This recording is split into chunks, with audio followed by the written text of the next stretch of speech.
Oui, shalom, shalom bien-aimé. Je crois que le Seigneur nous a accordé encore la journée d'aujourd'hui, non parce que nous sommes spéciaux, c'est juste parce que il a jugé bon, d'après son amour, de nous donner la vie et que nous soyons comptés au nombre de vivants. Voilà, nous allons lui dire merci et nous sommes revenus comme nous avons promis et le message qu'on avait envoyé de pouvoir continuer avec notre enseignement. L'enseignement, nous allons parler sur le livre de l'Apocalypse, comme nous l'avons introduit le dimanche. Alors, aujourd'hui, il y a un sous-thème que nous avons placé là. Nous voulons parler sur le mystère. Parce que je vous avais parlé que l'Apocalypse ne veut simplement dire révélation. Alors, on ne peut pas parler de la révélation s'il n'y a pas d'abord, ou si on ne parle pas, premièrement, du mystère. Parce que la révélation n'est parlée que quand il y a une chose qui était d'abord cachée et ensuite révélée. C'est ainsi qu'on parle de la révélation. Alors, c'est ce que nous allons pouvoir parler aujourd'hui. Le thème que nous avons mis là, je m'excuse, le mystère. Je vais rendre grâce au Seigneur pour ce moment et recommander ce service que nous allons pouvoir faire entre ses mains afin qu'il nous assiste, afin qu'il vous donne aussi la compréhension, son esprit vous visite, de pouvoir comprendre tout ce que nous allons pouvoir parler sous son inspiration.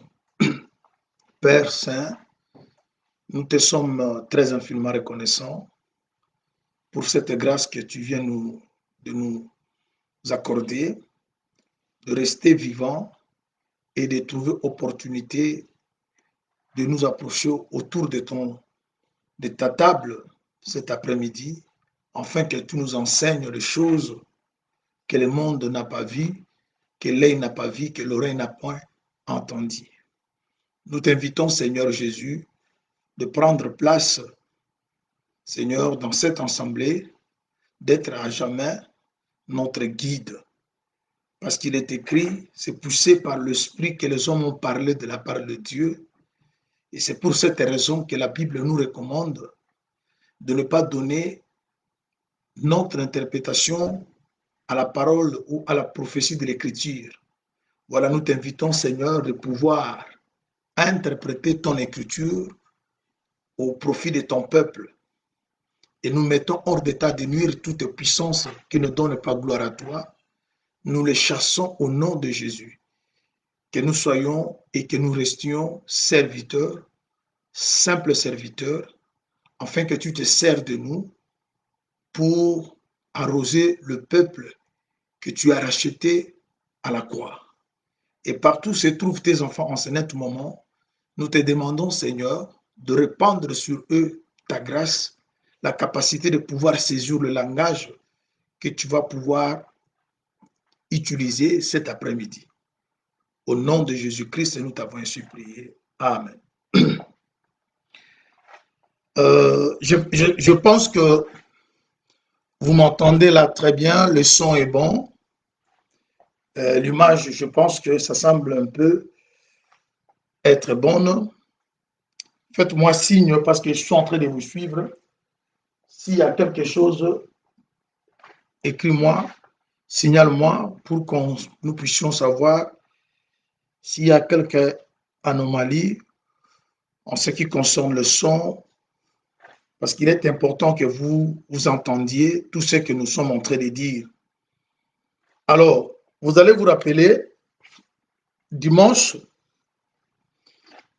on avait touché le premier verset du chapitre 1 du livre de Genèse, et plutôt de l'Apocalypse. Je vous avais dit ceci, je vous avais dit que dans cet enseignement, nous allons pouvoir parler sur 6 points capitaux ou importants ou le point essentiel. Le 7 sceaux, les 7 églises, le 7 anges. Il y a 2 groupes, le 7 anges en rapport avec les 7 églises et les 7 anges en rapport avec les trompettes.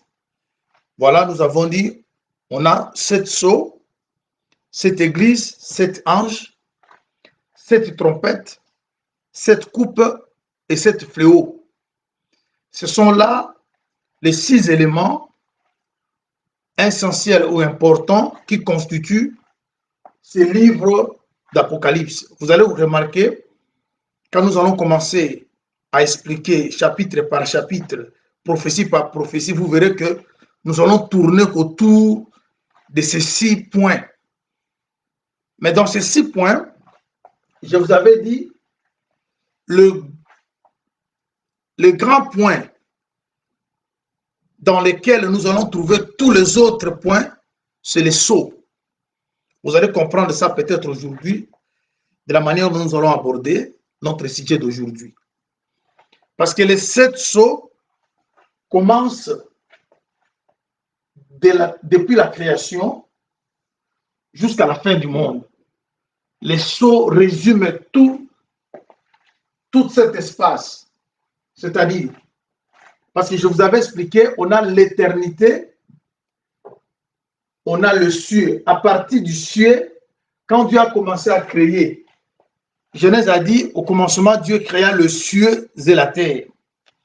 C'est-à-dire, d'abord, c'est le ciel qui était créé. Et quand Dieu a créé les cieux, c'est dans cette même occasion qu'il a créé aussi les anges. Mais cependant, Jésus, lui, vient de l'éternité.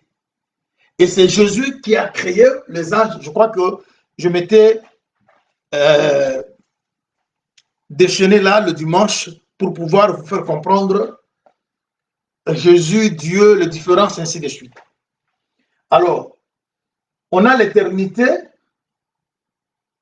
passée et on a aussi l'éternité à venir. Il n'y a pas deux éternités, mais ce qui fait qu'il y ait éternité passée et éternité future, c'est parce que le temps s'est placé entre l'éternité. C'est-à-dire le temps, c'est ce que nous allons aussi expliquer. Quand Dieu a commencé à créer, c'est là où on a vu le temps. Mais le temps a un commencement, le temps a aussi une fin. Maintenant, ces livres de l'Apocalypse, tous les éléments qui sont que vous allez trouver dans ces livres, vous allez les trouver dans cet espace. Vous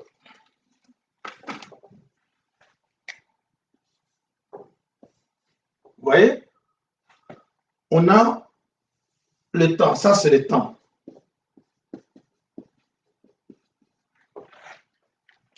C'est pour cela qu'on vous parle le temps de la fin, le dernier jour, la dernière heure, tout ça on va expliquer. Alors aujourd'hui, dans notre démarche d'aujourd'hui, nous allons plus expliquer le sous-thème qui est là, parce que le dimanche, dans notre intervention de dimanche, on avait expliqué révélation de Jésus que Dieu lui a donné. C'est ce qui nous a permis à expliquer que le Père devait donner au Fils, le Fils donne à l'ange, l'ange donne à Jean, Jean doit écrire à l'Église. Alors, on avait compris que la révélation que Dieu avait donnée à Jésus, c'était pour que l'Église en bénéficie. Maintenant, la démarche de l'autre fois nous avait amené à expliquer le mystère. Parce que vous ne pouvez pas parler de la révélation sans qu'il y ait d'abord mystère. Voilà, c'est ce que nous avons dit le dimanche. Mais je vais prendre une écriture. Nous prenons Proverbe chapitre 25. Je prends Proverbe chapitre 25. J'ai lu le verset 2. Et vous pouvez aussi prendre Ésaïe 45, le verset 15. Mais pour le temps, moi je vais lire Proverbe 25. C'est quoi? Cette écriture, nous l'avons lu les dimanches. On nous dit quoi? On dit la gloire de Dieu, c'est de cacher les choses. Et la gloire du roi, c'est de sonder les choses. Vous voyez? Ici, nous voyons, Dieu cache les choses et les rois sondent les choses que Dieu a cachées. Alors maintenant, dans la démarche que nous allons effectuer aujourd'hui, nous allons chercher à comprendre quand est-ce que Dieu a commencé à cacher les choses pour que le même Dieu revienne un jour révéler les choses. Mais déjà, cette écriture donne la responsabilité de cacher à Dieu, mais la responsabilité de révéler ce qui est caché au roi. Et nous allons aussi pouvoir expliquer qui sont ces rois-là qui doivent sonder les choses que Dieu a cachées. Et quand Dieu cache les choses, il les cache où?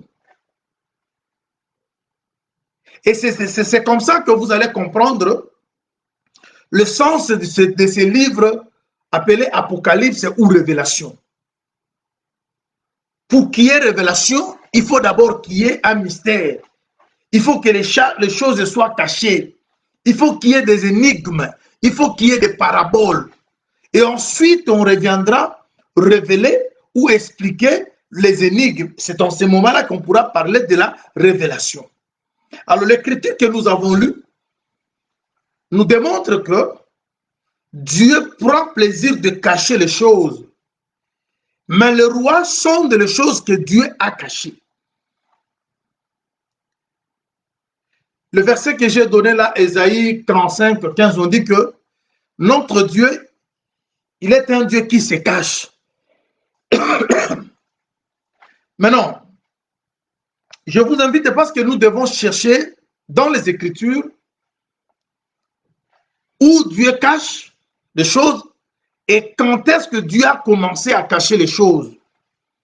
Nous allons prendre l'Écriture. Colossiens chapitre 2, chapitre 1, sorry. Je lis Colossiens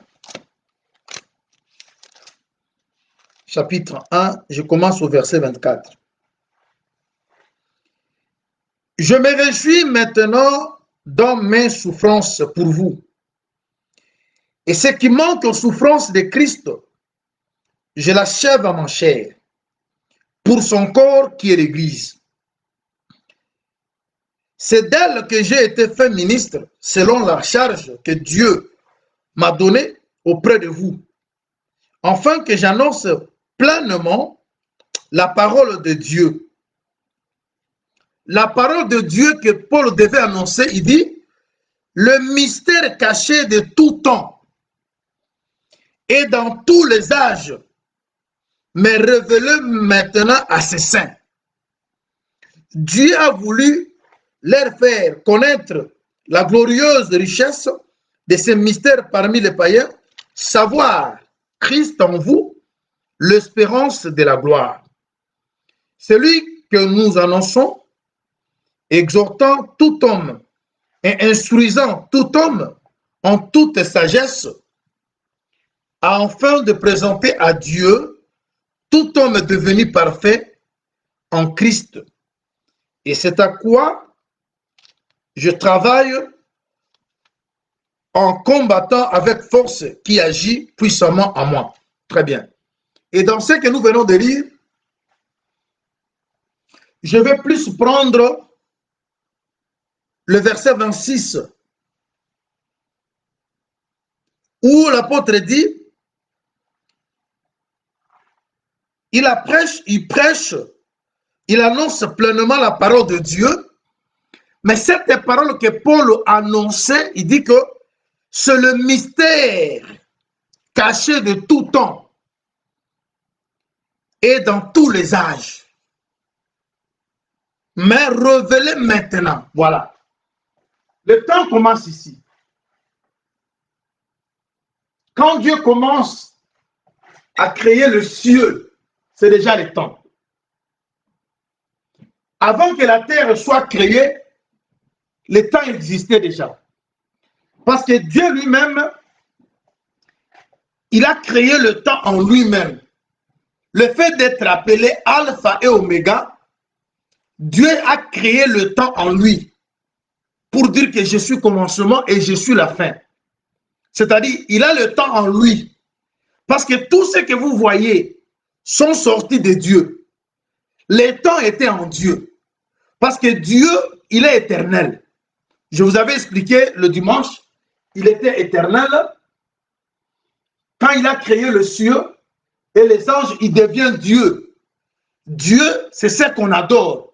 Lorsqu'il était seul, il n'avait personne pour l'adorer, il était éternel. Mais quand il a commencé à créer ces créatures, il devient maintenant Dieu éternel. Parce qu'il a des gens qui doivent l'adorer.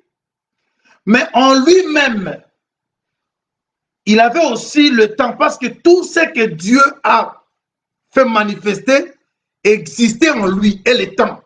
C'est pour cela que vous verrez qu'il est l'alpha et l'oméga, pour dire qu'il a un commencement et il a une fin. Or, vous savez que quand Dieu reste dans sa logique d'éternel, il n'a pas un commencement. Mais quand il entre dans le temps, il a un commencement. C'est pour cela, le temps commence à la création des cieux. Maintenant, on nous parle dans ces livres que nous venons de lire, Dieu a caché les choses dans tout le temps, dans tous les âges. Et c'est ça, le temps et les âges. En commençant à la création des cieux jusqu'à la fin du monde. Parce que je vous avais montré un petit tableau que je n'ai pas encore fini. Peut-être jusqu'à dimanche, vous aurez, les tableaux sera déjà fait. Il y a un tableau que j'ai fait à côté dans lequel nous allons mettre tous les événements et toutes les prophéties. Et vous verrez maintenant comment les choses vont se succéder une après l'autre et jusqu'à arriver à la fin du monde pour rentrer à l'éternité. Mais ce que vous devez retenir, quand vous lisez le livre de Genèse, je répète ça, tout soit pour vous faciliter la compréhension. Avec la Genèse, la création sort de l'éternité pour entrer dans le temps. Mais avec l'Apocalypse, cette création quitte le temps pour rentrer maintenant à l'éternité.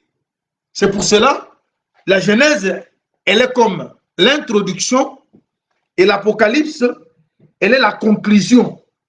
Et ce sont ces deux livres qui jouent le rôle de deux extrêmes où l'un des livres nous fait sortir de l'éternité et l'autre nous fait rentrer de l'éternité. Et maintenant, là, ça c'est le temps. Maintenant, on dit que dans tous les temps, Dieu avait caché des choses. Dans tous les âges, les choses étaient cachées. Alors là, nous comprenons que quand Proverbe 25 nous dit que Dieu, sa gloire est de cacher les choses, nous voyons qu'il a commencé à cacher les choses depuis le jour où il a commencé à créer. Je vous emmène quelque part. Nous prenons une écriture. Matthieu chapitre 13. Nous lisons le verset 35.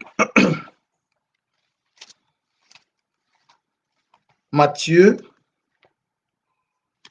13.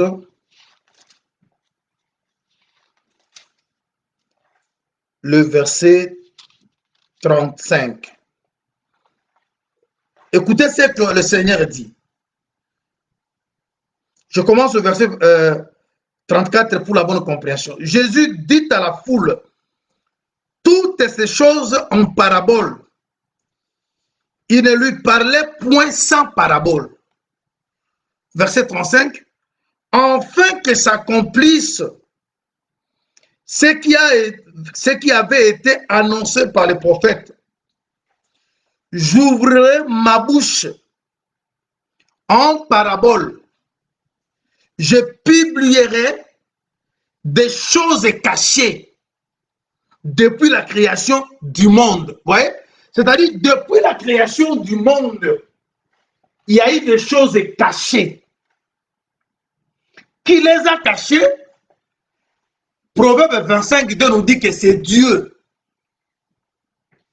Depuis que Dieu commençait à créer le monde, il cachait les choses. Parce que ici, Matthieu 13, 34 ou 35 nous dit que Jésus dit, il a parlé en parabole pour accomplir la prophétie qui annonçait que j'ouvrirai ma bouche en parabole pour proclamer, pour publier les choses cachées que Dieu a cachées, les choses que Dieu a cachées depuis la création du monde. C'est-à-dire, depuis la création du monde, et vous savez que la création du monde commence par le ciel.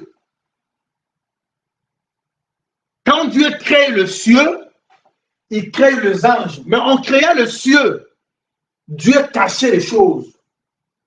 Et quand il a créé la terre, il a continué à cacher.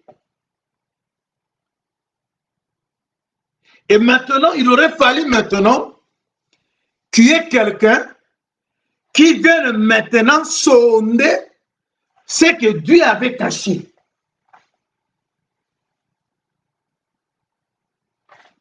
Je vous amène quelque part. On voit que c'est depuis la création que Dieu a caché les choses. Une écriture. Quand vous prenez Romains chapitre 1er, Romains 1er, verset 18. Qu'est-ce que ce verset nous dit? On nous dit ceci. La colère de Dieu se révèle du ciel contre toute impiété et toute injustice des hommes qui retiennent injustement la vérité captive. Car ce qu'on peut connaître de Dieu est manifeste pour eux, Dieu les ayant fait connaître. En effet, les perfections invisibles de Dieu, sa puissance éternelle et sa divinité se voient comme à l'œil nu depuis la création du monde, quand on les considère dans ses ouvrages. C'est-à-dire, Dieu en créa le monde. Dans la création, dans tout ce que Dieu avait créé, Dieu avait caché un langage. C'est là où nous disons que depuis la création du monde, Dieu avait caché les choses. C'est-à-dire, quand Dieu créait les eaux, les arbres, les animaux, le ciel, tout ce que vous connaissez faisant partie de la création, il y a un langage de Dieu qui était là. Avant que la Bible, avant que les rouleaux soient écrits, on connaissait Dieu, on comprendrait Dieu par rapport à sa créature. Mais dans cette créature-là, il y a eu de langage que Dieu avait mis. Et c'est ce que nous sommes en train de vous expliquer. Alors, c'est ce qui fait maintenant les temps et les âges. On dit que dans tous les âges, il y a eu de mystères. Et dans tous les temps, il y a eu de mystères. Mais ça demandait que quelqu'un vienne révéler ce qui a été caché dans tout le temps, dans tous les âges. C'est pour cela que je vous fais comprendre que le temps commence à la création des cieux. Jusqu'à nos jours, nous sommes dans le temps. Mais devant nous, ça sera la fin de temps. Et quand il y aura la fin de temps, c'est-à-dire on rentre maintenant à l'éternité. Maintenant, avant que le temps finisse, il faut que les choses qui ont été cachées puissent être révélées. Ici, je vous explique que c'est Dieu qui cache, et il a caché premièrement dans la création, dans la créature, dans la nature. Parce que nous nous sommes posé la question, quand nous avons lu le chapitre 25 de Proverbes, verset 2, où est-ce que Dieu cache les choses? Parce qu'on dit que la gloire de Dieu, c'est de cacher les choses. Et la gloire du roi, c'est de sonder les choses que Dieu a cachées. Et maintenant, nous avons commencé à marcher dans les Écritures pour trouver, pour voir où est-ce que Dieu a caché les choses. Et les Écritures commencent elles-mêmes à répondre à notre préoccupation que Dieu a caché les choses dans la créature, dans la nature. Je crois, Romain l'a dit, c'est-à-dire quand on regardait les ouvrages de Dieu, il y avait les perfections invisibles, sa puissance éternelle, sa divinité. Ça, je vous le dis, avant qu'on connaisse un manuscrit, avant qu'on ait un support, un rouleau ou un livre, le livre premier que Dieu s'en a servi, c'est la création. Et dans cette création-là, Dieu a caché le langage. Je prends une écriture. Je suis dans Psaume, chapitre 19. Supportez-moi qu'on avance comme ça, parce que c'est vraiment important que ces choses soient bien maîtrisées, parce que quand nous allons commencer à toucher les éléments de la prophétie, que ça ne complique pas la compréhension des saints. On est dans Psaume 19. Psaume chapitre 19, je commence au premier verset.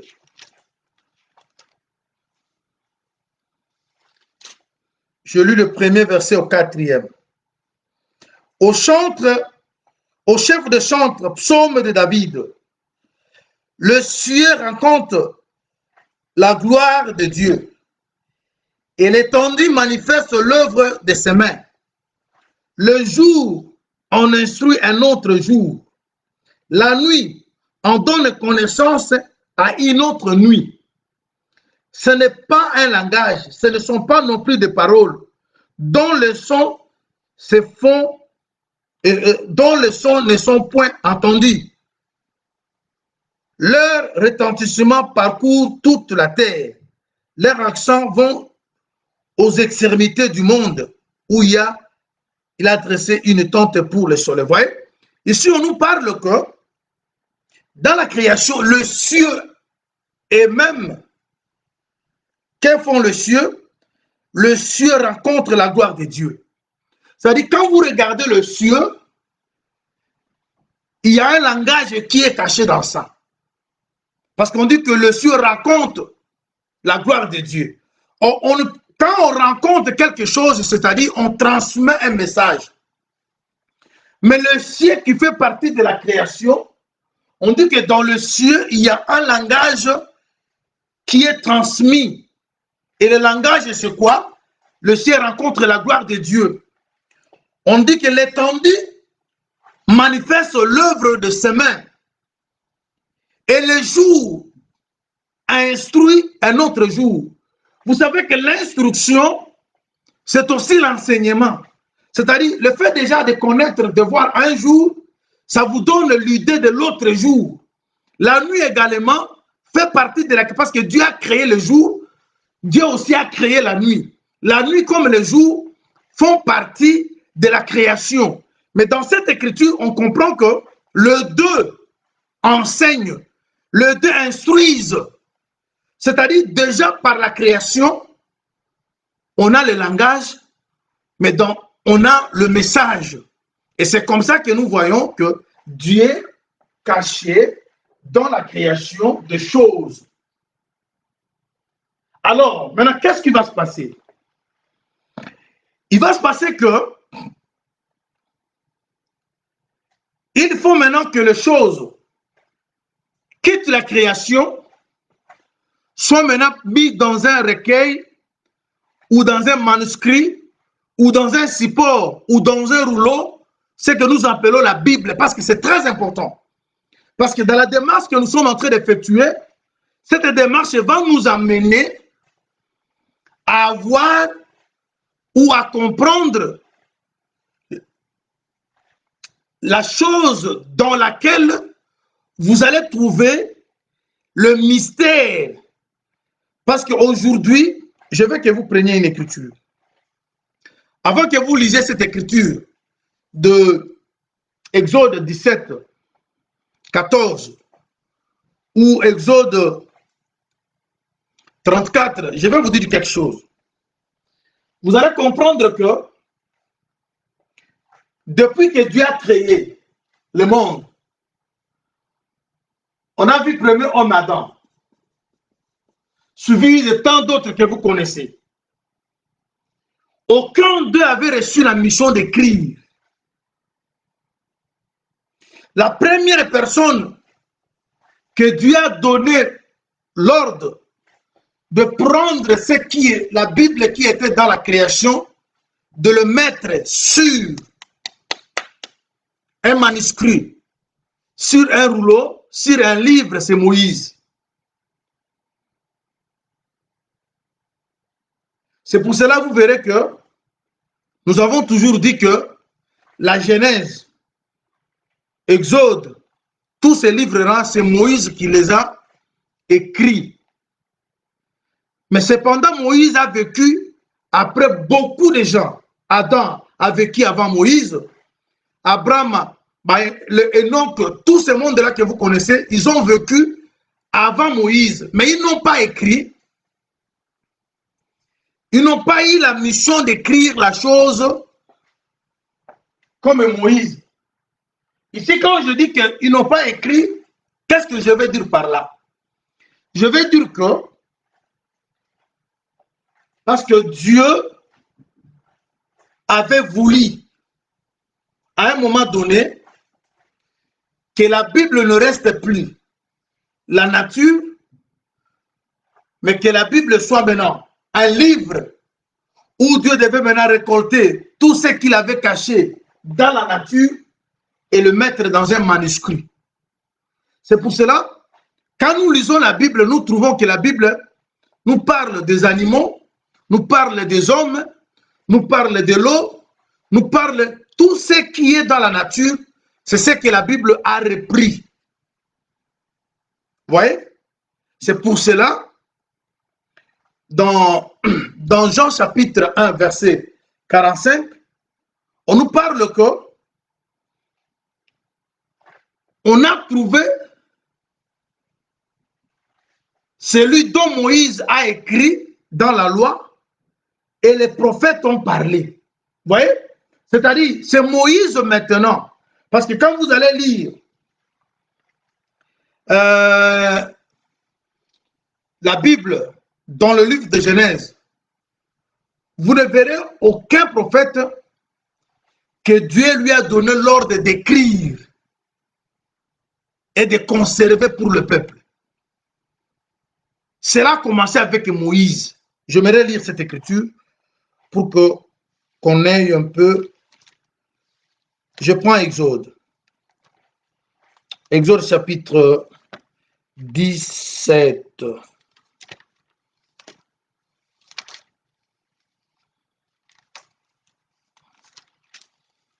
Exode 17,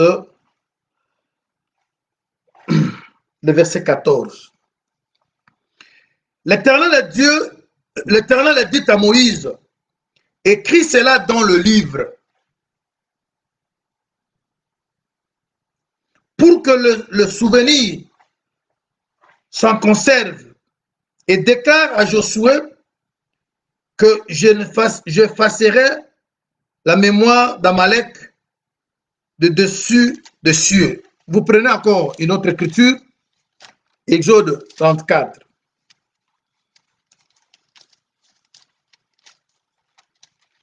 Le verset 27.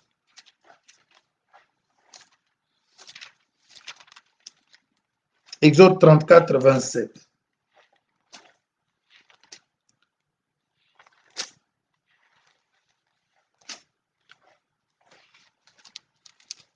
Ok. Qu'est-ce que le Seigneur dit? L'Éternel a dit à Moïse, écris ces paroles, car c'est conformément à ces paroles que je traite alliance avec toi et avec Israël. Moïse fit là ce que l'Éternel, ainsi de suite. Vous voyez, je vous amène petit à petit vers le livre, parce que l'Apocalypse aujourd'hui, c'est un livre. Mais avant que nous arrivions à parler du livre, je vous ai amené d'abord à la création. Parce que la démarche que nous sommes en train d'effectuer, c'est de trouver où Dieu avait caché les choses. Parce que sa gloire, d'après Proverbe 25, c'est de cacher les choses. Parce que nous sommes en train de parler de la révélation, qui est l'Apocalypse. Mais avant de parler de la révélation, il faut d'abord parler du mystère. Parce que quand un mystère est révélé, c'est ainsi qu'on parle de la révélation. Quand une chose qui était cachée est maintenant dévoilée, c'est ainsi qu'on parle de la révélation. C'est pour cela la démarche, c'est ça la démarche que nous sommes en train de faire. Proverbe a dit que Dieu cache les choses et le roi sonde. Je vais arriver au point d'expliquer qui sont ces rois-là. Mais je prends un petit temps, je prends le temps plutôt pour expliquer ce que Dieu cache. Et dans la démarche, on a vu que il y a eu le mystère depuis la création. Le mystère de tous les temps, de tous les âges. Alors, quand nous sommes partis dans Matthieu 13, 35, il nous dit que depuis la création, Dieu avait caché les choses. C'est simplement pour dire que quand Dieu créait la nature, dans cette nature-là, il y a eu des mystères, il y a eu des langages. Quand vous voyez les animaux, dans ces animaux-là, il cassait la nature de son fils. Il voulait parler quand vous voyez l'eau, parce que plus tard, l'eau devient un homme. Plus tard, l'arbre devient un homme. Plus tard, l'agneau devient un homme. Plus tard, le ciel devient la maison de Dieu. Vous voyez? C'est-à-dire, quand Dieu créait, les choses que Dieu créait cachaient un langage. C'est ainsi que nous sommes partis dans le livre de Psaume 19 pour voir que la création avait un message. La création avait l'instruction. Mais cela n'a pas suffi. C'est ainsi que Dieu a trouvé maintenant qu'il prenne tout ce qui était dans la nature, le mettre maintenant dans un manuscrit. Afin que si vous voulez chercher Dieu, que vous n'y allez plus au ciel, que vous ne descendez plus dans l'abîme, mais il dit que la parole est près de vous. Mais cette parole qui est près de vous, Dieu a permis que cette parole soit mise dans un livre. Et c'est ainsi que je vous montre que tous ceux qui ont précédé Moïse n'ont pas eu le mandat, n'ont pas eu la recommandation de Dieu d'écrire. S'ils avaient écrit, mais ils n'ont pas écrit comme recevant mandat de Dieu. Mais Moïse a reçu le mandat d'écrire. Et en écrivant, il a d'abord vu des visions. Parce que quand vous voyez une vision, vous allez voir que la nature, soit vous voyez le feu, soit vous voyez l'eau, soit vous voyez l'arbre. Et Dieu vous dit, écris ce que vous avez vu. C'est-à-dire, vous prenez la nature que vous avez vue par vos yeux, vous les mettez maintenant sur un support. Pour que maintenant, qu'on vous parle maintenant d'un livre. C'est-à-dire, aujourd'hui, Dieu qui était dans la nature, il s'est déplacé maintenant pour être mis dans un livre. Et c'est pour cela que quand nous parlons de l'Apocalypse, nous parlons aussi d'un livre de la révélation. Mais avant qu'il y ait révélation, ce livre doit être un livre mystère. Alors, on dit quoi? On dit que ce sont les rois qui sondent. D'accord. Nous allons prendre une écriture. Ecclésiaste chapitre 7. Ecclésiaste 7.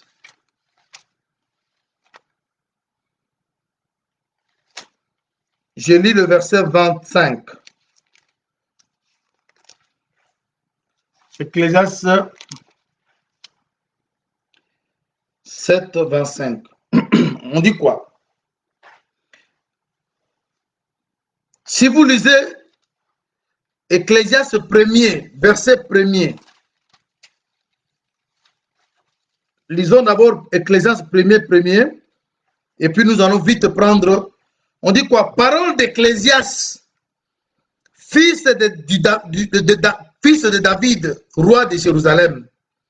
Ici, Ecclésiaste, c'est Salomon.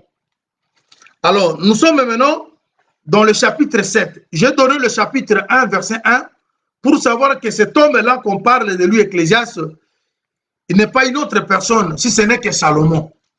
Et bien, vous savez que Salomon fut un roi, et pas n'importe quel roi. Alors, maintenant, dans le chapitre 7 de ce livre, Ecclésiaste 7, le verset 25, écoute ce que l'Ecclésiaste dit. Je me suis appliqué dans mon cœur à connaître, à sonder et à chercher la sagesse et la raison des choses et à connaître la folie de la méchanceté et la stupidité de la sottise. Vous voyez? Salomon nous parle ici que, étant roi, il était occupé à sonder. Il était occupé à chercher. Il était occupé à chercher à savoir la raison des choses. C'est-à-dire, le roi qui doit sonder, qui sont-ils? J'ai d'abord pris Salomon comme un roi qui sonde. et qui cherche à déchiffrer le langage codé de Dieu. Il cherche la raison des choses. C'est pour cela que vous voyez dans notre enseignement, on a toujours voulu savoir le pourquoi de chaque chose, le quand, le comment, de chaque écriture, de chaque mouvement. Pourquoi dans cette écriture, on dit ceci? Pourquoi pas comme ça? Et ça n'a pas commencé aujourd'hui. On voit Salomon étant roi, il sonde, il cherche à comprendre la raison de chaque chose. C'est-à-dire, autrement, il cherche l'interprétation. Mais qui est Salomon?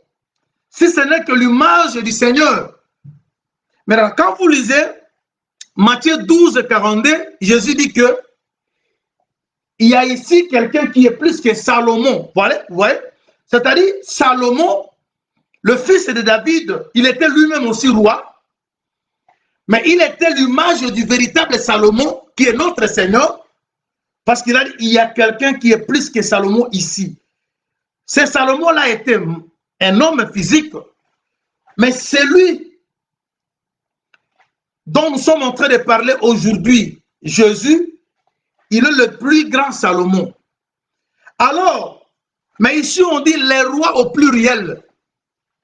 Mais vous savez que quand vous lisez l'écriture vous fait comprendre que en toutes choses, Jésus, il est le premier.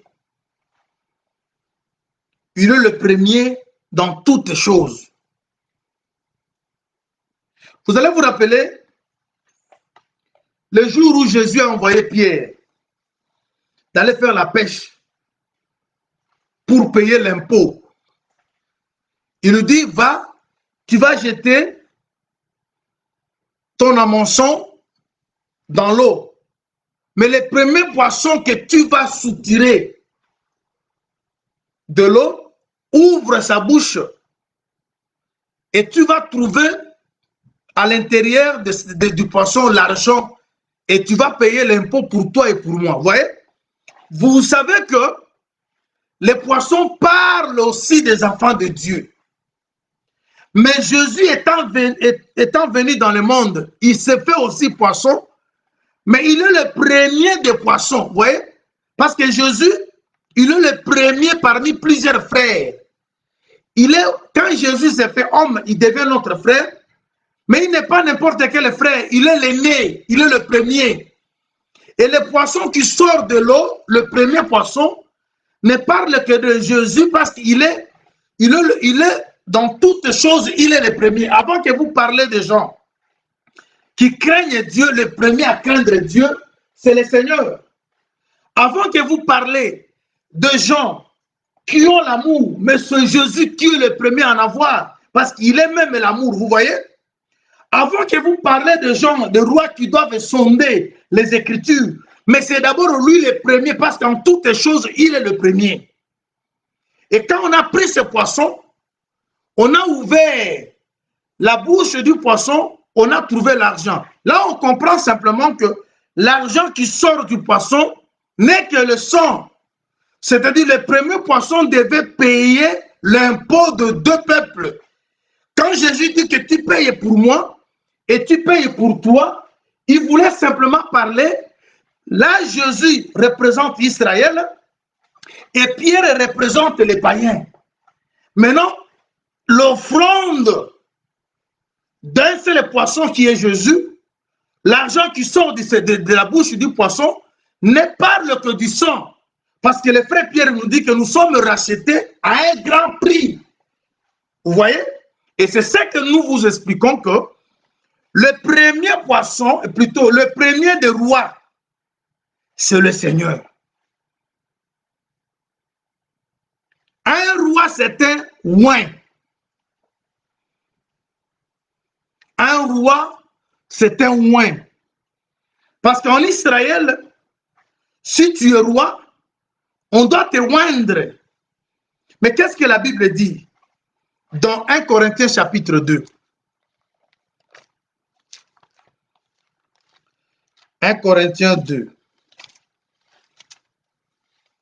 Nous lisons 1 Corinthiens 2 à partir du verset 6.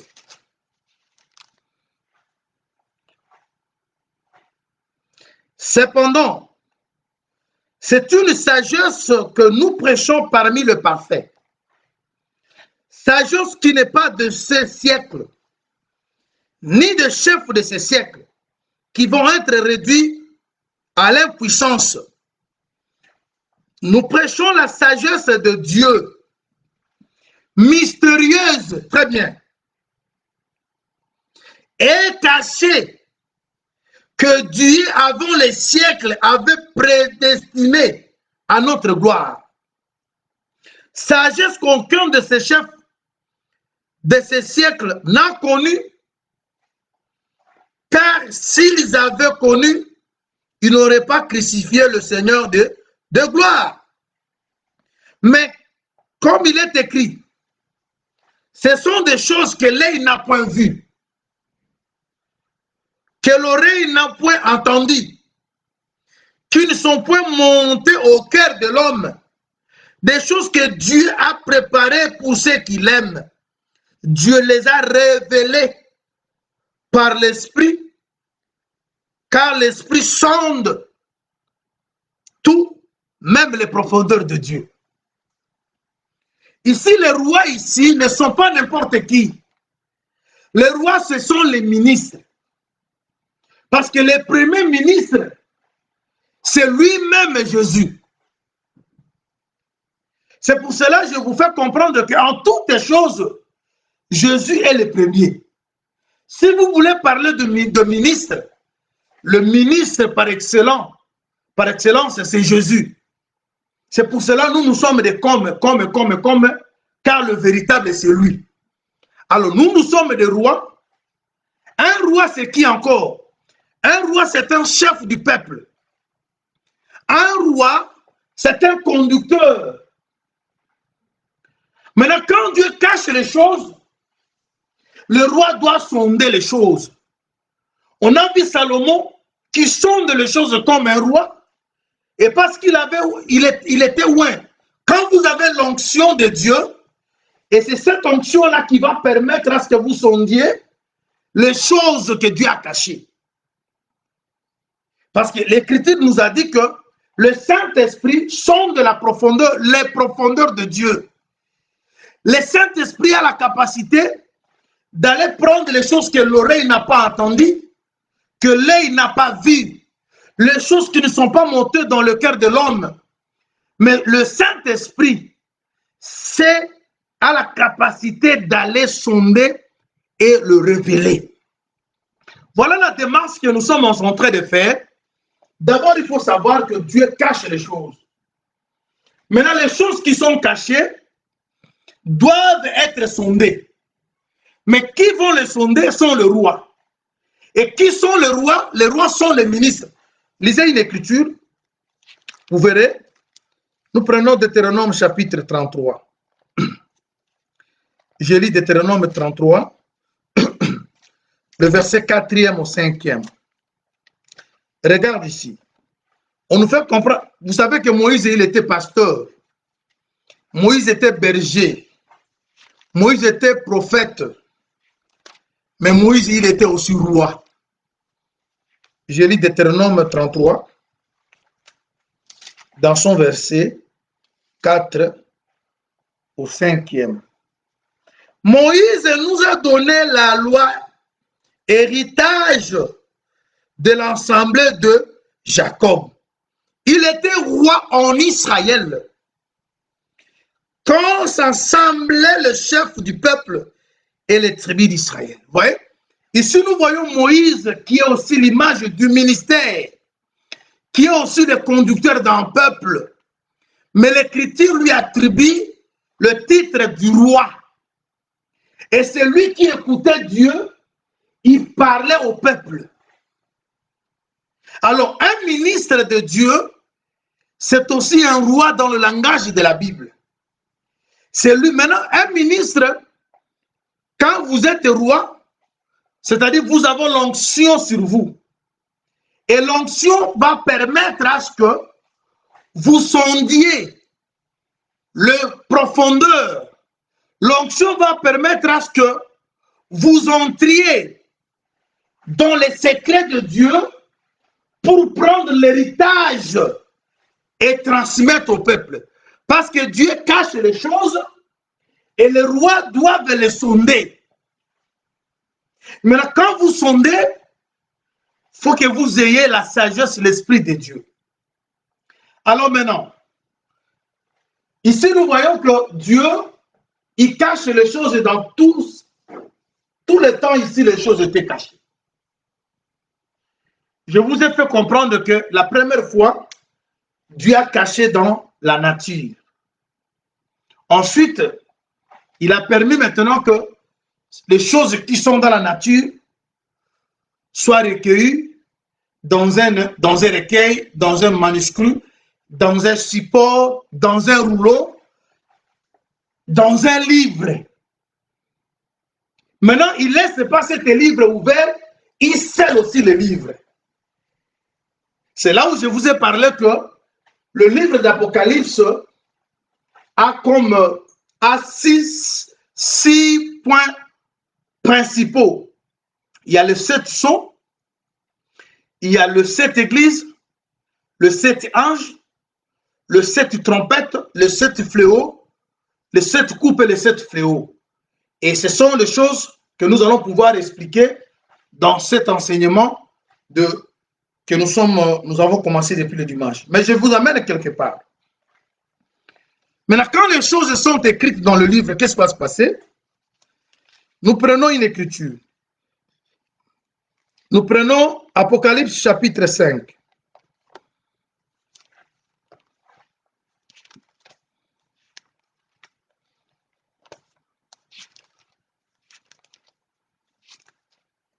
Je suis en train de poser les fondements par rapport à cet enseignement. Parce que si ces choses que je suis en train de dire maintenant là sont bien comprises, et ce sont elles qui vont vous permettre de bien assimiler, de bien comprendre tout ce que nous allons pouvoir dire tout au long de cet enseignement. Alors il faut vraiment que je me répète beaucoup pour que ça soit vraiment bien compris et les choses soient bien comprises, afin que quand nous allons commencer à poser maintenant le pied par rapport à cet enseignement, que vous n'ayez pas de difficultés. Regardez, à la maison, je vous conseille de lire le chapitre 4 et le 5e chapitre n'est que la suite de ce chapitre 4. Mais pour le temps, je vais lire le chapitre 5. Je vais dire une chose. Je vous ai promis plutôt que je vais expliquer tout verset et tout chapitre. Mais ne pensez pas que je viendrai comme ça, comme le dimanche j'avais parlé, chapitre 1, verset 1. Le jour suivant, je viendrai chapitre 1, verset 2. Non. On va prendre ces éléments importants et c'est ces éléments-là qui vont vous permettre de comprendre tous les versets et tous les chapitres. Mais je suis qu'au début, jusque-là, je suis que dans la continuité de ce qu'on a parlé le dimanche, la révélation de Jésus que Dieu lui a donnée. Cela nous a amené à expliquer le mystère, parce qu'on ne peut pas parler de la révélation sans mystère. Maintenant, le mystère nous a amené à chercher où les choses ont été cachées, pour que cela soit révélé. Et c'est la démarche que nous sommes occupés à effectuer. On a vu que Dieu, d'abord, comme c'est lui qui cache, il a caché en créant. Et ensuite, il revient, il prend ce qu'il avait caché dans la créature, il met dans un livre. C'est pour cela, aujourd'hui, nous ne cherchons pas Dieu dans les choses que nous voyons, mais nous cherchons Dieu dans les choses qui sont écrites.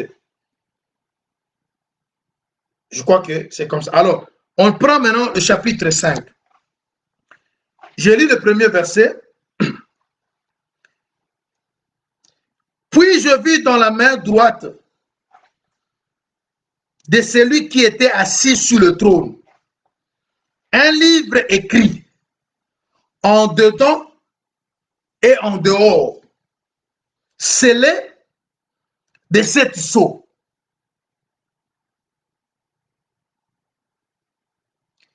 Et je vis un ange puissant qui criait d'une voix forte, qui disait, et en voix forte, qui est digne d'ouvrir les livres et d'en rompre le sceau. Et personne dans le ciel, ni sur la terre, ni sous la terre, ne put ouvrir les livres, ni le regarder. Je plairais beaucoup de ce que personne ne fut trouvé digne d'ouvrir les livres, ni de le regarder. Et l'un des veillards, avant que je continue, ici vous voyez que le livre était écrit. Le livre avait deux écritures. Une écriture du dedans et une autre c'était l'écriture du dehors. Mais le livre était scellé de 7 sceaux. C'est-à-dire, on retourne maintenant de la même scène de la création. Comme Dieu avait scellé les choses, parce que scellé, autrement dit, veut dire caché, empêché. Le livre avait des écritures, mais le livre était scellé de 7 sceaux. Et personne n'était capable de lire, ni de le regarder. Et on parle que le livre s'est retrouvé entre la main, c'était sur la main de la personne qui était sur le trône. C'est très important. Je continue. Et puis, le verset 5. Et l'un des veillards me dit, ne pleure point. Voici les lions de la tribu de Juda, le rejeton de David, a vaincu pour ouvrir le livre et c'est 7 sceaux. Je vis au milieu du trône des 4 êtres vivants et au milieu des veillards un agneau qui était là comme immolé. Il avait 7 cornes et 7 yeux qui sont les 7 esprits de Dieu envoyés par toute la terre. Il vint, il prit le livre de la main droite de celui qui était assis sur le trône. Quand il eut pris le livre, les 4 êtres vivants et les veillards, les 24 veillards se prosternèrent devant l'agneau, tenant chacun une harpe et des coupes d'or remplies de parfums, qui sont les prières des saints. Et ils chantaient un cantique nouveau en disant, tu es digne de prendre le livre et d'en ouvrir les sceaux, car tu as été immolé et tu as racheté pour Dieu, pour Dieu, par ton sang, les hommes de toute tribu, de toute langue, et de tout peuple, et de toute nation. Tu as fait de ainsi de suite. Voilà, je m'arrête là pour la lecture. J'explique maintenant. Vous savez,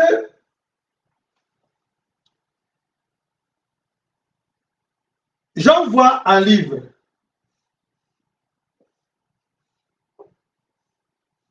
Qui a 2 écritures. Mais ce livre est scellé.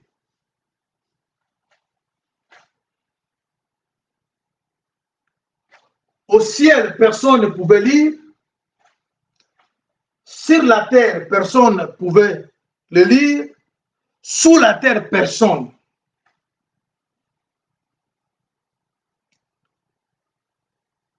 Mais le livre était entre les mains de celui qui était sur le trône. Mais c'est l'agneau qui va maintenant prendre ce livre entre les mains de celui qui est sur le trône. Cependant, au ciel, on n'a trouvé personne. Sur la terre, on n'a trouvé personne. Sous la terre, on n'a trouvé personne. Mais celui qui va prendre le livre, il est l'agneau. Je crois avoir dit ça le dimanche. Parce qu'il y a un seul trône qui est à la fois le trône du Père et le trône du Fils. Parce que le Fils a dit, celui qui vaincra, je le ferai asseoir sur mon trône, comme moi je vaincu, et je me suis assis sur le trône de mon Père. C'est-à-dire, l'agneau et le lion, les deux partagent un même trône. Autrement dit, le Père et le Fils, les deux, partagent un même trône. Encore, on peut dire, le Père, c'est lui qui a scellé les livres. Mais c'est le Fils qui viendra déceler les livres. Or, cependant, le Père et le Fils ne sont pas deux personnes. Et les livres en question appartiennent au Père. Parce que celui qui était sur le trône, c'était son livre à lui. Mais pourquoi l'agneau pouvait venir prendre ses livres sans que le Père réagisse?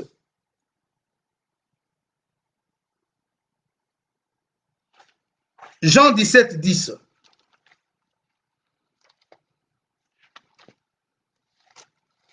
Jean 17, 10 nous dit quoi?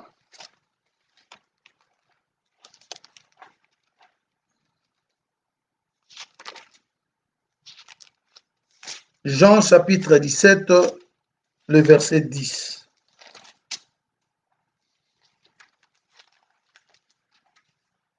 On dit quoi? Le Fils, quand vous commencez au premier verset, mais je prends le verset 10 pour le temps. Et tout ce qui est à moi, ça c'est le Fils qui parle, et à toi. Et ce qui est à toi est à moi. Je suis glorifié en eux. Ici, le Fils dit que moi et le Père, nous sommes un. Celui qui m'a vu a vu le Père. Mais il ajoute dans ce verset, il dit que tout ce qui appartient au Père lui appartient. Et tout ce qui lui appartient appartient aussi au Père. Comme le livre était le livre du Père. Parce que c'est le Père qui a créé. Et en créant, il a caché les choses. Maintenant, il donne ça au Fils. Rappelez-vous de ce qu'on a lu le dimanche. Toutes les choses m'ont été données par mon Père. Mais les choses en question, ce sont des choses cachées. Parce que vous voyez, quand nous parlons ici, on dit que les choses que l'œil n'a pas vues, les choses que l'oreille n'a pas entendues, les choses qui ne sont pas montées au cœur de l'homme. Mais ce sont ces choses-là maintenant que le Fils, les choses que le Père avait données au Fils. Maintenant, le Fils vient, il prend les livres. Mais ces livres n'étaient pas n'importe quel livre. C'était un livre avec l'écriture.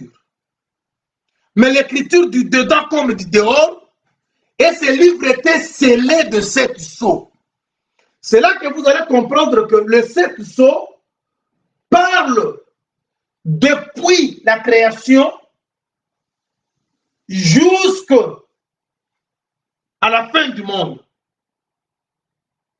Et c'est un livre qui parle de toute la Bible. Et maintenant, quand nous allons commencer maintenant à expliquer le sceau, vous verrez que tout ce qui peut exister dans le monde sont dans le sceau. C'est pour cela que je vous avais dit que les sceaux commencent depuis la création.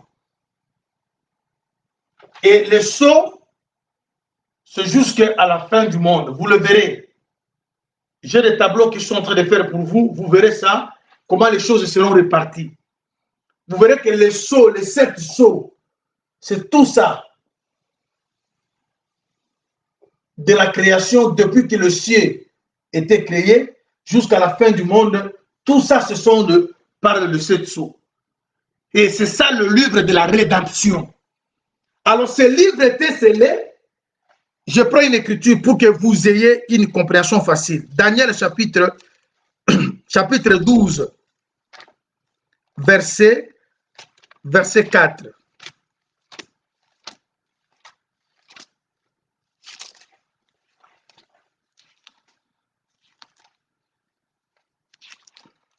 Daniel 12, 4. Voilà ce que disent les Écritures.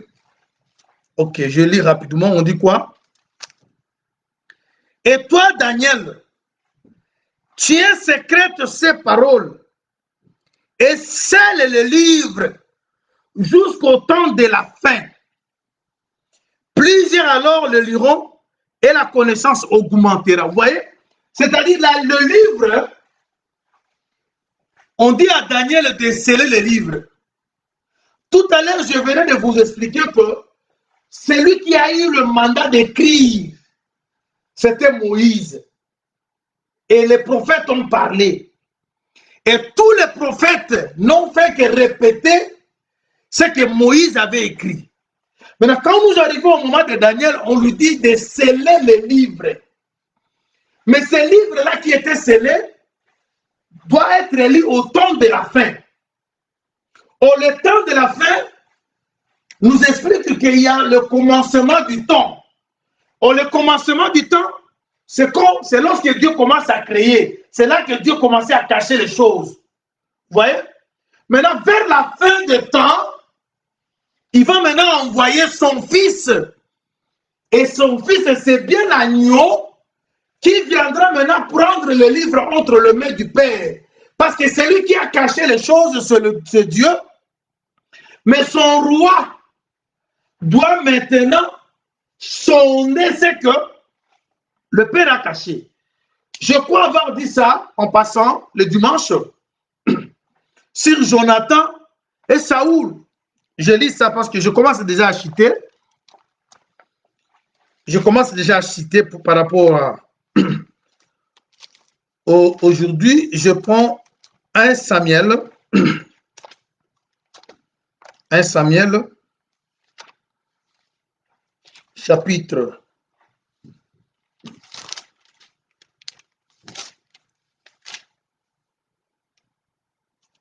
14, je lis le verset 24.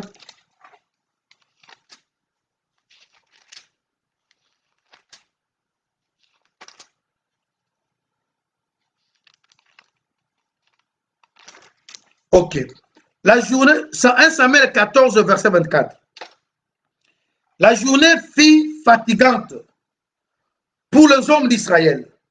Saoul avait fait jurer le peuple en disant: maudit soit l'homme qui prendra la nourriture avant le soir, avant que je me sois vengé de mes ennemis. Et personne n'avait pris de nourriture.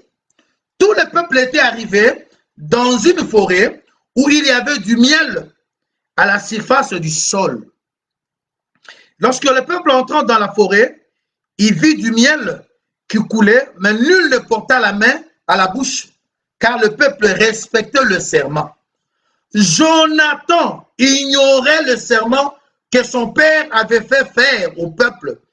Il avança le bout du bâton qu'il avait à la main, le plongeant dans un rayon de miel, et ramena la main à la bouche, et ses yeux furent éclaircis. Alors quelqu'un du peuple lui adressa la parole et dit: ton père a fait jurer le peuple en disant: maudit soit l'homme qui prendra de la nourriture aujourd'hui. Or le peuple était épuisé. Et Jonathan dit: mon père trouble le peuple. Voyez donc comme mes yeux sont éclaircis, parce que je goûtais un peu de miel. Certes, si le peuple avait aujourd'hui mangé du butin qu'il avait trouvé chez les ennemis, la défaite des Philistins aurait-elle pas été plus grande? Ils battirent ces jours-là le Philistin depuis Michmash jusqu'à Ajon, ainsi de suite. Vous continuez? Vous allez voir ce qui s'est passé. Ici, qu'est-ce que je veux dire? On a un père et un fils. Le père donne une loi que le manger n'est pas possible avant le soir. Mais le fils a compris le langage du père. Il a compris que le père, en réalité, il n'a pas interdit aux gens de manger la nourriture pour toujours. Mais c'est la question du temps. Avant midi, vous ne pouvez pas manger. Mais quand le soir est là, le Fils sait qu'on est maintenant dans une autre dispensation. Le Fils permet maintenant au peuple de manger parce qu'il a compris que maintenant c'est le temps de la faim. Le moment où le Père disait de ne pas manger, c'est le temps où le livre devait être scellé. Et le moment où l'enfant, le Fils ordonne aux gens de manger, c'est le moment où le livre doit être décellé. On comprend maintenant que depuis tout ce temps, le temps de la fin commence avec Jésus. Vous voyez? C'est pour cela qu'il n'y a que Jésus qui est venu pour, parce que vous avez vu là, c'est l'agneau qui prend le livre.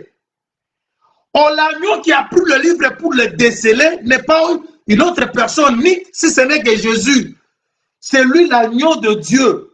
Sa mort à la croix a permis que le livre, le mystère de tous les âges, le mystère de tout le temps, a eu sa révélation. C'est pour cela la révélation de Jésus que Dieu lui a donné. Et Jésus, qu'est-ce qu'il fait avec la révélation? Il donne à ses serviteurs. C'est-à-dire la mort de la croix a permis à ce que le mystère de tout le temps puisse être dévoilé. Et maintenant, nous étant les baptisés de Jésus, nous sommes baptisés de son esprit, nous sommes devenus des rois. L'onction qui est sur nous nous permet à ce que nous sondions ce que le Père a caché. Mais le Père a caché aujourd'hui, ce n'est plus encore dans la nature, c'est dans un livre. C'est pour cela que le ministre, il lise la Bible, il voit maintenant les choses qui sont cachées là, il commence à interpréter les Écritures pour que le peuple soit éclairé. Voilà, c'est de cette façon que nous allons pouvoir marcher avec vous. Alors, ce que vous devez retenir aujourd'hui, parce que je commence déjà à chuter. Dimanche, on a parlé, parce que je dois tout faire que le Seigneur m'aide, afin que je finisse avec le tableau là que je suis occupé à faire. Et quand on va revenir, je crois jeudi, je ne sais pas, c'est demain ou jeudi, mais je veux voir. Et on revient avec ce tableau là. Vous verrez maintenant comment les choses seront présentées. Et ce que vous pouvez retenir aujourd'hui, nous sommes ici, ça c'est le temps. Le temps commence la création. Quand Dieu commence à créer, c'est ça le temps qui a commencé. Parce qu'il a créé le ciel, il a créé toutes ces choses. C'est pour cela que vous verrez que avant qu'on rentre à l'éternité, les cieux, le ciel vont se retirer. Le soleil, la lune, les étoiles vont tomber. Parce que le soleil, la lune, les étoiles, d'après Genèse, chapitre 1, verset 14, permettent à ce que vous comptez le temps. C'est pour cela, à l'éternité, on n'aura pas le soleil. Parce que le soleil, c'est pour préciser le temps. En l'éternité, on n'aura pas besoin du soleil ni de la lune. On n'aura besoin que de l'agneau. Parce que le soleil, Dieu l'avait placé pour... J'aimerais lire ça. Je crois que c'est avec ça qu'on va terminer notre enseignement d'aujourd'hui. Genèse chapitre 1er. Genèse 1er. Je lis le verset 14. Qu'est-ce qu'on dit? On dit, Dieu dit qui est de luminaire dans l'étendue du ciel pour séparer le jour avec la nuit, que ce soit des signes pour marquer les époques, le jour, les années. Vous voyez? C'est-à-dire, les époques, le jour, les années font partie du temps. Alors maintenant, le jour où on va rentrer à l'éternité, le soleil, la lune physique vont disparaître parce que l'éternité n'a pas besoin du soleil, parce que là, on ne saura pas compter. Parce que c'est avec le soleil que vous saurez compter, il y a un jour, il y a 2 jours et tout ça. Mais quand on rentre à l'éternité, ça, il n'y a plus question de temps. Alors voilà, bien aimé dans le Seigneur, on est dans le temps. C'est dans le temps que Dieu a caché des choses. Mais vers la fin des temps, Jonathan nous autorise de manger. Mais avant de manger, le livre devait être retiré de la main du Père. Parce que c'est le Fils qui doit maintenant déceler le livre. Et le livre avait l'écriture à l'intérieur. Et quand le livre est décelé, maintenant, on parle maintenant de la révélation. C'est ça l'Apocalypse. Alors c'est pour cela, j'avais voulu d'abord vous faire comprendre qu'on ne peut pas parler de la révélation s'il n'y a pas de mystère. Et je marchais dans les Écritures pour vous faire comprendre que le mystère, c'est Dieu qui les avait cachés. C'est Dieu qui a caché les choses depuis la création. Mais le Fils est venu, il a dit, je suis venu publier ce que Dieu avait caché. On comprend que ce que Dieu avait caché, c'est le Fils qui l'a déclaré ouvertement. Et Dieu les avait cachés dans la création. Mais on a aussi vu que Dieu a pris tout ce qu'il avait caché dans la création, dans la nature, il les a mis dans un manuscrit, dans le rouleau, dans les livres. C'est pour cela aujourd'hui, nous avons la Bible, nous avons les Écritures. On ne cherche plus Dieu dans les choses physiques parce que tout ça, Dieu les a pris, il les a mis dans un livre. Et la nature qui doit enseigner, ça ne doit pas être la nature que vous voyez là. Toute la nature qui enseigne, Dieu les a mis dans les Écritures. C'est pour cela que vous voyez dans la Bible, quand vous lisez peut-être un roi, on vous parle de Salomon, il a parlé sur les arbres, il a parlé sur les animaux, le reptile. Vous voyez, c'est-à-dire, c'est ça. Il prend toutes ces choses, il va le mettre maintenant dans un manuscrit. Alors, maintenant, il faut maintenant qu'il y ait des rois. Les rois sont des ministres. Un roi, c'est une personne ointe. Et quand vous avez l'onction, et c'est cette onction-là qui va sonder les profondeurs, et le temps m'a manqué pour vous expliquer que le ciel aussi, c'est un livre. Parce que Dieu avait les Écritures au ciel, sur la terre et dans la terre. Quand nous parlons de ciel, nous voulons parler de la hauteur. Quand nous parlons dans la terre, nous parlons de la profondeur. Et quand nous parlons sur la terre, nous parlons de la surface. Et dans la surface que vous allez trouver, la longueur et la largeur. Vraiment, le temps me manque pour que nous entrons dans les formes géométriques, dans la mathématique, parce que c'est là que vous allez, parce qu'il y a, vous devez connaître la largeur, la longueur, la profondeur et la hauteur de Dieu. Et c'est dans ces quatre choses-là que Dieu se cache. Vous voyez? Alors aujourd'hui, on s'arrête ici.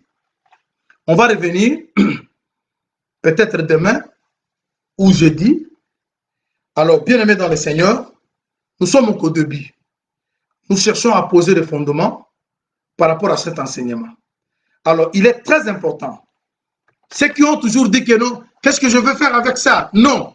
Dieu a voulu que les choses soient révélées et la révélation soit donnée à Jésus, que Jésus donne à ses serviteurs pour qu'il montre à son Église les choses qui doivent arriver. Et c'est pour cela que vous voyez aujourd'hui, faute de révélation, les gens sont pris par des pièges, les gens tombent, les gens font des fausses adorations parce qu'ils ne veulent pas être instruits, ils ne veulent pas être enseignés dans le bon sens des choses. Alors, bien-aimé dans le Seigneur, ça n'est fini pour aujourd'hui. Je veux que tu pries le Seigneur. La prière que tu vas faire est que Dieu t'ouvre les yeux pour que tu voies et que l'oreille soit aussi circoncise. Parce qu'on dit que les choses que nous enseignons, ce sont les choses que l'œil n'a pas vues, l'oreille n'a point entendu.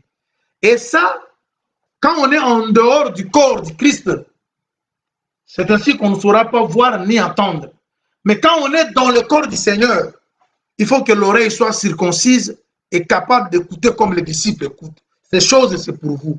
Si nous nous disposons à faire ce travail, parce que le mandat nous est donné, afin de vous faire parvenir la révélation de Jésus-Christ, afin que cela mette frein dans toutes les mauvaises actions ou mauvaises vies que les gens pratiquent sur la terre. Voilà, on va remercier le Seigneur et recommander le service prochain entre les mains de Dieu, afin que Dieu nous aide à pouvoir parler sous son onction des choses qui sont importantes pour notre salut. Seigneur, je dis merci à toi parce que tu avais accepté que nous passions ce moment devant ta présence. Tu nous as menés dans les profondeurs, tu nous as introduits dans ta présence et tu nous as fait comprendre des langages, Yahweh, qui dépassent notre entendement, afin de pouvoir reproduire auprès de ton peuple. Et voilà, on a fait le travail que tu avais voulu que nous fassions. Et nous te demandons, Seigneur, de venir parachever cette œuvre parce qu'il est écrit, Apollos, Paul a planté, Apollos a arrosé, et c'est toi, Dieu, qui fait croître. Seigneur, fais croître cette semence dans la vie de tout et chacun. Ça permet que tes bien-aimés se disposent chaque fois que nous avons, Seigneur notre Dieu, au rendez-vous, qu'ils puissent se disposer de pouvoir venir écouter ces messages. Père éternel, notre Dieu, je sais que toi, tu parles mieux que tout le monde. Seigneur, parachève cette œuvre dans la vie de tout et chacun. Yahweh, décortique, Seigneur. Tu peux utiliser le langage très, très facile pour que tes enfants comprennent. Seigneur Jésus, je recommande tout cela entre tes mains. Que cette parole soit la joie, la paix, la bénédiction, soit la guérison, soit la solution à tous les problèmes que pourront avoir tes enfants de partout à travers le monde. Au nom de Jésus-Christ, nous t'avons ainsi prié. Amen. Que le Seigneur vous bénisse. C'en est fini pour aujourd'hui. Je vais vous envoyer un message pour signaler si demain on aura l'enseignement ou pas. Mais toutefois, on va le faire comme on a l'habitude de le faire. Soyez bénis. On se retrouve prochainement. Bonne soirée.